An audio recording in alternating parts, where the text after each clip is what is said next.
So hey guys, it's like Saturday afternoon, and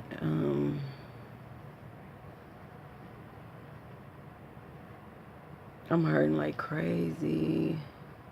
I probably should take some medicine. After I ate, I laid back down. So I haven't really been sleeping the last 2 days. Um, I think I talked about this in another video, but since I moved to Texas, I had to start over with finding a doctor, whatever.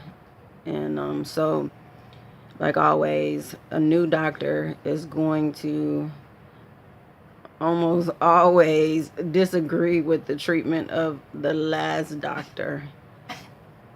And no matter how many times I ask them to work together, or can you read the last doctor's notes before, I've been with my last doctor for like 7 years, and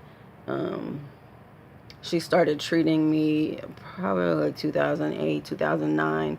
So like when I started walking again, I saw her like right after that. She became my primary care doctor.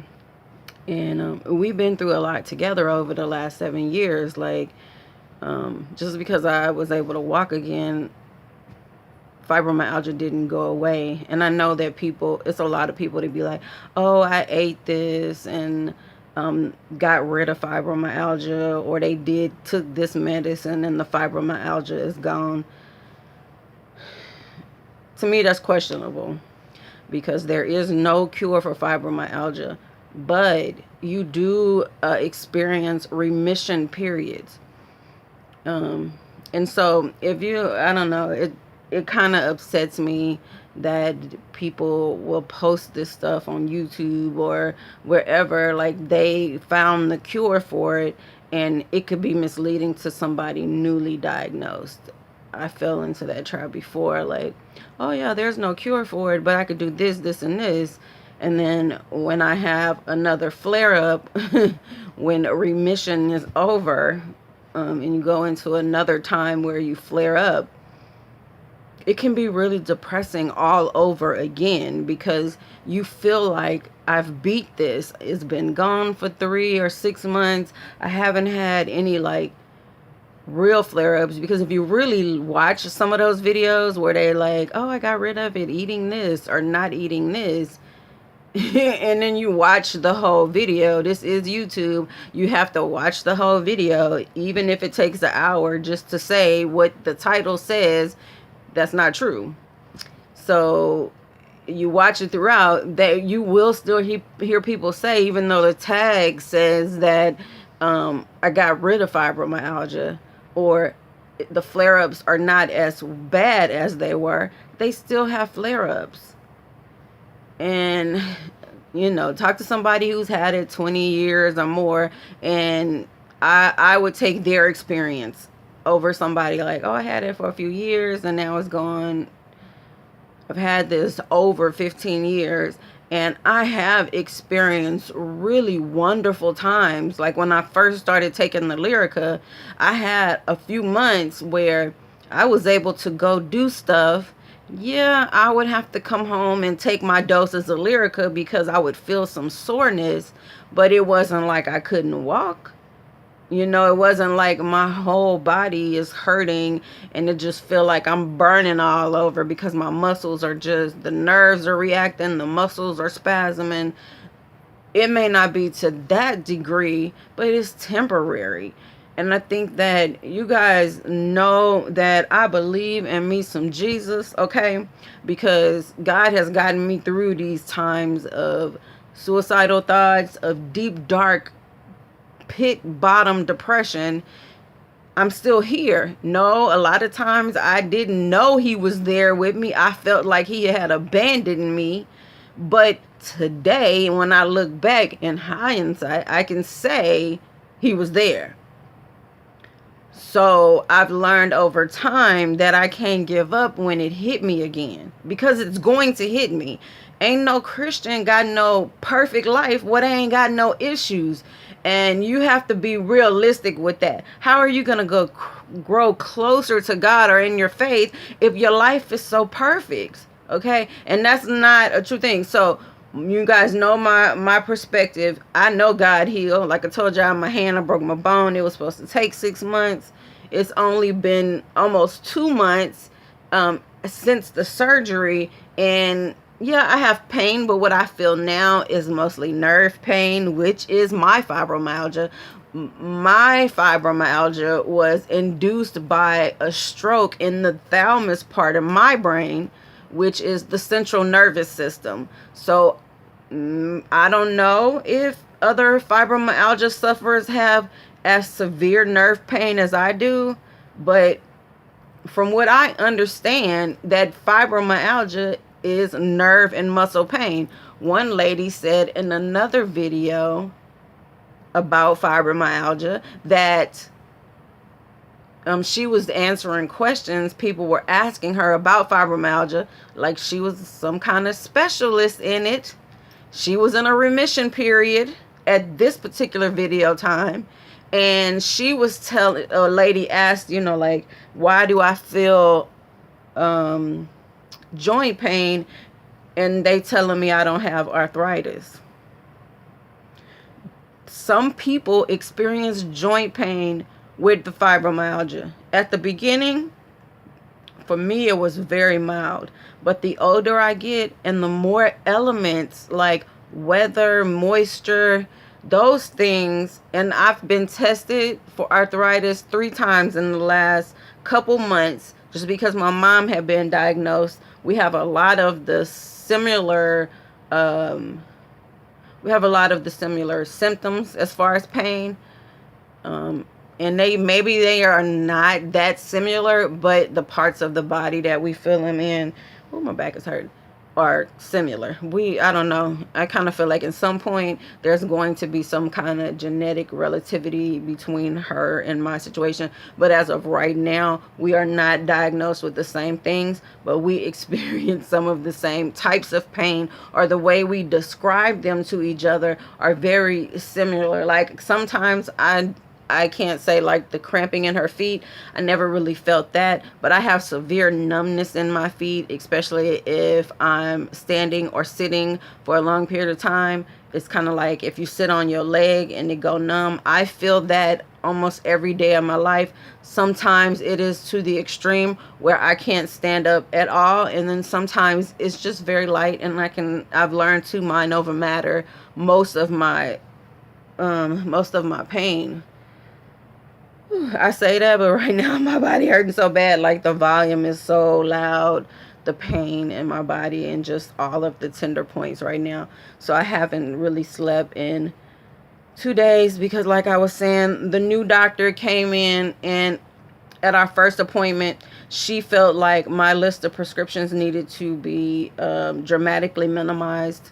And where my prescriptions were when I met her were extremely drastically minimized compared to where I came from. I used to be on like Durgesic fentanyl patches, 100 milligrams, like every day and a half, 2 days at the least. I couldn't go 3 days without it. My pain would just be so overwhelming. My clothes hurt to be worn, like the air, if a fan was blowing, that hurt. The sound of the TV or music, like a bass, any kind of that, the vibration of that would be so overwhelming. My system was hypersensitive. That's what they call it. So just even like people walk by me and you feel like that little gush of air when somebody walk by. Most people may not feel it, but I was so hypersensitive that for years I stopped going out where it was a lot of people and crowds. I even still get a little uncomfortable when it's too many people now because I get sensory overload, and I feel like, oh no, I'm not even finna let this be a trigger for me, because everything is a trigger.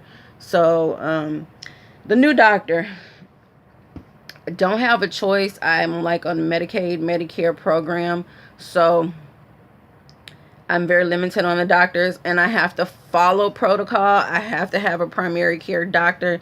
They are usually supposed to be like the communication system of all of my doctors. because they'll send you out to specialists, like I need to see a cardiologist and some other doctors, and the primary care doctor for me on this type of insurance, um, this brain a fart, really, I'm telling y'all, like, it was nothing, air. This doctor is supposed to be like the communication between the other doctors. They don't even do that, because if that was really what was going on, she would have read the notes from my previous doctor before she suggested. And then if I'm like the type of person where like, no, you not finna change my medication. I've been that person, and you seem like the crazy drug addict kind of person. So I have to be willing to let it go at any point. I have to be willing to say, okay, God, if I can't get this prescription filled because my insurance won't cover it no more, I have to be willing to say, okay, I trust you. So whatever happens, happens. Yeah, it may be so bad that I'm gonna die, because that's my extreme. Oh no, I'm gonna die. I can't take this. It's too much. My heart probably can't take it. My body can't take it. And I've been in to me, probably what would be the depths of this, how bad this could get for me, because that was like, I didn't think I would ever come back from that. So to come back from that, like, I feel like, oh, okay, I can handle a little bit of something, but handling it doesn't make it better. It doesn't make it go away. It makes it worse. So there's a element of realism that you have to have with yourself. Who cares if somebody else understand how bad your pain is? If they understand or not, it's not going to help you when you are in the throes of your pain. So, but you do want to be, if you be realistic with yourself, to me, I think it makes it harder to, I don't know, so you can't say everybody is not like, but for me, I would say that it's easier for me not to be stuck on the heavier narcotic medications. To me, I'm like, one lady was saying she take Alka-Seltzer for her fibromyalgia pain. I can't even imagine no Alka-Seltzer working for the pain that I go through. So maybe my tolerance is not that as big as I think it is, because tramadol for me, I take 250 milligrams 3 to 4 times a day, depending on my pain. 3 times a day is my preventative measure. So morning I take tramadol, aflexerol, and gabapentin. That's my cocktail. I take that 3 times a day, almost no matter what. Except at nighttime, tizanidine seemed to work for me, but my doctor took me off of that, which is probably why I'm not sleeping. Because for me, the sleep element is more than just sleeping. My muscles have to be completely in a relaxed state. I cannot be tied up, because I'm not going to get to that deep sleep. And when I don't get to restorative sleep level, my pain just keep building and building. Like, it gets more intense, and then it can be like 3 days to 3 weeks later where I haven't experienced that deep sleep where I'm not dreaming. For me, because if I'm dreaming, that means I'm active, and that means that my body is in some kind of way tensing up. I'm reacting to what I'm dreaming to. So I need to be in no dream. I need to be so asleep that nothing is happening. My brain is not processing nothing, a dream, a thought, nothing for me. Okay. And this new doctor came in, and so I try to be understanding, and I have a new doctor. Yes, she claimed to be chronic pain specialist. I could say I'm a chronic pain specialist. I could say that. Does that mean that's the truth? No, it don't mean that. But in her mind, it means that. And I usually ask my doctors, do you have any type of pain, or do you have a family member, like a close relative, mom, wife, child, like that? Because to me, it's really the only way you're going to understand. My doctors that have had some type of issues with pain or some type of disability have been my best doctors. Or like my last doctor, her mom had a form of fibromyalgia. So she was totally flexible. Not like I'm a specialist and this is the one way how to treat it. If you were a specialist in this condition, you would know there is no one way. You get to know your patient, and then from there you develop a plan together. We have to be able to trust each other. And so that is why I usually be okay. This has been 5-7 years since I had to get a new doctor. I feel like I need to show you could trust me, and I need to see that I can trust you. So if you say you think that some of these medications may just be something I'm taking and it's not helping, okay, I was like, I didn't agree with some of them. Like, she took the oprimazole away, which I think is the Pepsid or the Prilosec. It's one of those because I take both.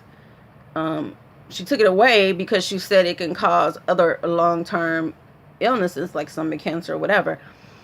But how my doctor prior to her, we came to this particular treatment where I'm taking it once every day, is because I have severe digestive problems. Even when we remove gluten and bread and all that, which is not really realistic on where I am now and the income that I have, to eat totally clean is not really even an option, because I would not be eating a lot. And now I notice that my weight is not from me overeating, it's from me not eating the proper amount of food a day. Like, we supposed to eat, for me, in the best of my health, when I was eating 6 small meals a day. It was fish, brown rice. It was a healthy food, but it was 6 small meals a day. Now I cannot afford to eat that clean that many times. And I need, like, the protein that I was drinking, the one from Intuit Nutrition. It was it was such a clean protein, not like these you buy from, even GNC have some that's not really that clean. I had tried a few and they gave me an indigestion, but the one that I was on with Intuit, I think they're now called NutriHut. It was in California. I was like the best, the clean, and as far healthy as eating. So I didn't have the other issues like I'm dealing with, the cholesterol issues now, and possible border diabetes and obesity. So I didn't have the extra problems. But just because I was eating clean, it didn't take the fibromyalgia away. I just had less sensitivities and triggers. So I can't afford that right now. And to me, that would tugs my heart the most, is that so many people out here in the same situation with me. We cannot work a full-time job, even that wouldn't pay us. I mean, a full-time degree type pay level job to where we could afford to pay all that. My fibromyalgia has debilitated me over the last 15 years to where just what I do now, crocheting and making jewelry, a lot of it is done from my bed. I'm not going into no office to do it. I'm in the bed a lot of times, sometimes 17, 18 hours a day. And sometimes that's what has to happen in order for my body to get to a level to where I can walk and I'm not totally bedbound for the rest of my life. I'm okay with that now. Before, when I couldn't do nothing, I couldn't even go to the bathroom. Somebody had to change my diaper. I wasn't okay with that. And to me, I fight every day not to be at that level again. And I'm not finna let some doctor come in and put me back there. And that's where I feel right now, man. I just feel like it's been getting worse and worse over the last couple days, because she took me off for so much that was helping me manage. And I called her, I think it was Thursday, because I didn't want to call her. I felt like she ain't finna listen to me. She ain't listening to me when I was in that first visit. I cannot afford to go to another doctor, wait another month before my prescriptions are filled. But my mom told me, she always encourages me, you really got to pray and give it to God, but call her, let her know how you feel, talk to her. And I called, and she didn't return my call the same day, like they said by 7. We were going to go to church, and I was like, I didn't want to miss the call because I felt like it was going down from there. I felt like, oh my God, I'm losing it. I'm not managing it. It's controlling. I feel like it's controlling me again, and it's starting to, like, take over. It's a lot. So she didn't call me back until like the next day, like after 5. And I missed the call. And so I called back. Now she's busy or gone or whatever she's doing. I can't speak to her now. So I have to possibly wait until another day. Well, can I come in and see her on Monday? Oh no, we don't have any appointments till Wednesday. I'm like, how in the hell am I going to make it till Wednesday? Especially the way I feel today. I mean, like my rib cage hurt. It's like all in there now. Not just like my whole all the way down my spine, like where my rib cage is on both sides. It just feel like somebody had just been punching me there. I'm burning all up in the back of my neck and then down my spine. It is just like burning. And then my hands and feet are numb. And I'm taking like less of the medication. So the difference between where I am right now is the doctor that I used to see, we had a plan for when I got to this level. I had some extra medications. She trusted me.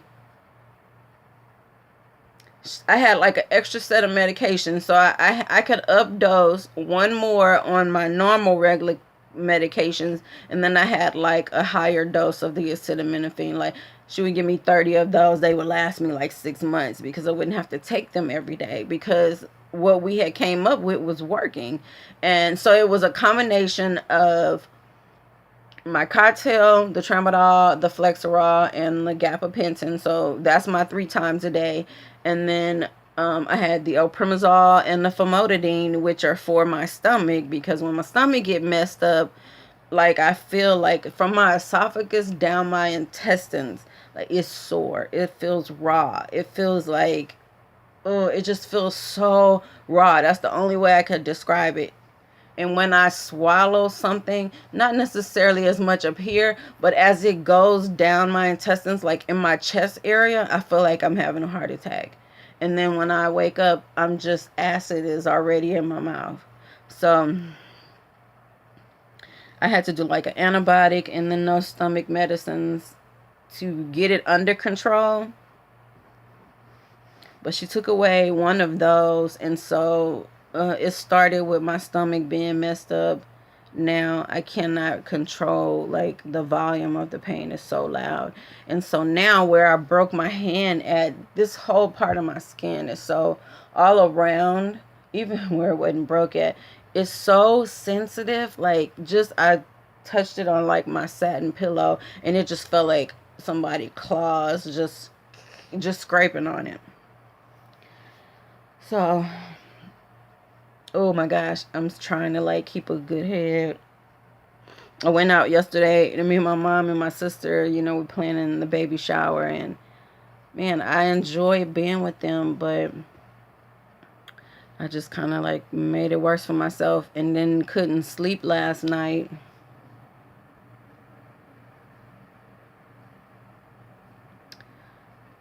So I just wanted to share with you guys where I am. I pray and hope that if you are watching this video, that you don't focus on how bad I feel today, because this is a flare up. This is a realistic level for me right now.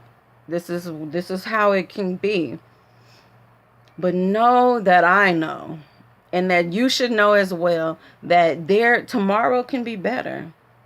And even if I have to stay in the bed tomorrow, the next day can be better. So please, if you hadn't seen any of my other videos, take the time and look at some of the other videos, or subscribe to my channel.